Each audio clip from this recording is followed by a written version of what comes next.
China responded to President Trump's tariffs on Friday, raising its own tariffs on American goods to 125%, as the world's two biggest economies extended a fast-moving tit-for-tat that has seen the cost of trade soar and fueled concerns over a global recession. The announcement came after Trump administration officials clarified that China was now facing a minimum tariff rate of 145% on all exports to the United States. China mocked Mr. Trump's tariff policies as a joke in an official statement and said its new tariffs, which raised the tax on American imports from 84%, would take effect on Saturday. New pact would require ships to cut emissions or pay a fee. Amid the turmoil over global trade, countries around the world reached a remarkable, though modest, agreement Friday to reduce the climate pollution that comes from shipping those goods worldwide, with what is essentially a tax, no less. An accord reached in London under the auspices of the International Maritime Organization, a United Nations agency, would require every ship that ferries goods across the oceans to lower their greenhouse gas emissions or pay a fee. Okay, so you want to get the key info on what's moving the world, but without drowning in detail, right? Exactly. Cut through the noise. Today we're doing a deep dive, focusing on two big things from our sources. First, the trade situation between the U.S. and China. It's really escalating. Yeah, the tariffs are back in the spotlight. Big time. And second, there's this new international agreement trying to tackle greenhouse gas emissions from, well, shipping, global shipping. Right. Two distinct areas, but we're going to see how they might actually be quite connected. That's the mission. Let's unpack what our sources are telling us about these shifts. That's good. Let's start with the trade friction. It seems to be ramping up very quickly. It really does. Our source highlights China's pretty swift reaction to President Trump's tariffs. They've hiked their own tariffs on U.S. goods up to 125%. That's quite a jump. It is.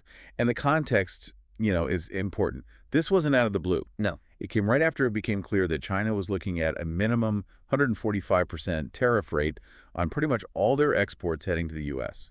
Ah, okay. So a direct response then, a tit-for-tat move. Precisely. A very clear counter. And the language used was, well, pretty pointed too. Yeah, the source mentioned China's official statement actually called the U.S. tariff policy a joke. Strong words. Very strong. And they didn't just talk, they acted, raising their own import taxes on American stuff from 84%, which was already high, up to that 125% level. And those new rates were set to kick in on Saturday, so very immediate impact. Absolutely. The consequence, as the source puts it, is that the cost of doing trade has just soared. Soared. That really paints a picture. It does. And it's feeding these growing concerns about a potential global recession. When trade gets this expensive between the two biggest economies, well, it has knock-on effects. You start to worry about slowdowns, yeah. So this is a rapidly unfolding situation. Definitely. Okay, so that's the trade picture tense escalating. Now, what about the other piece? The shipping emissions agreement. Seems almost unrelated at first glance. Right.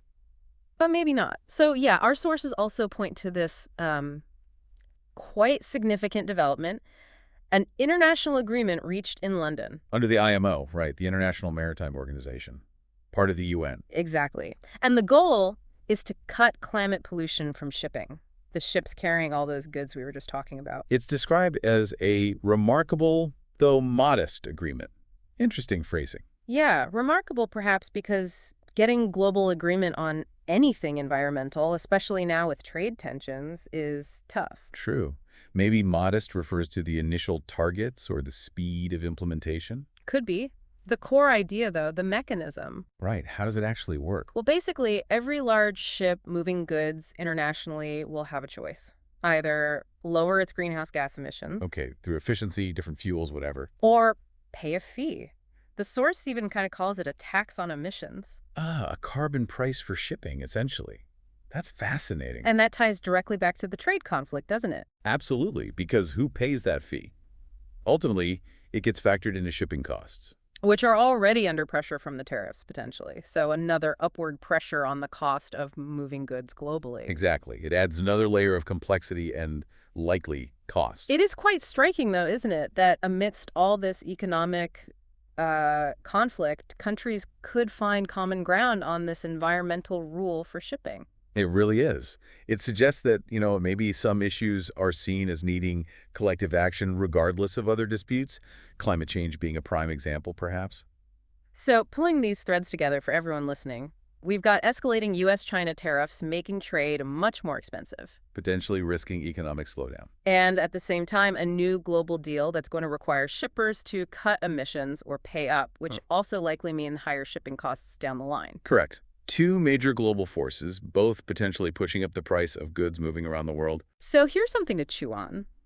How might these things, the trade war and the green shipping rules, how might they interact? Think about the stuff you buy every day. Yeah, the cost, the availability. Could there be unintended consequences, like maybe companies reroute supply chains not just because of tariffs, but also because of where shipping emissions are taxed or regulated differently? That's a really interesting thought.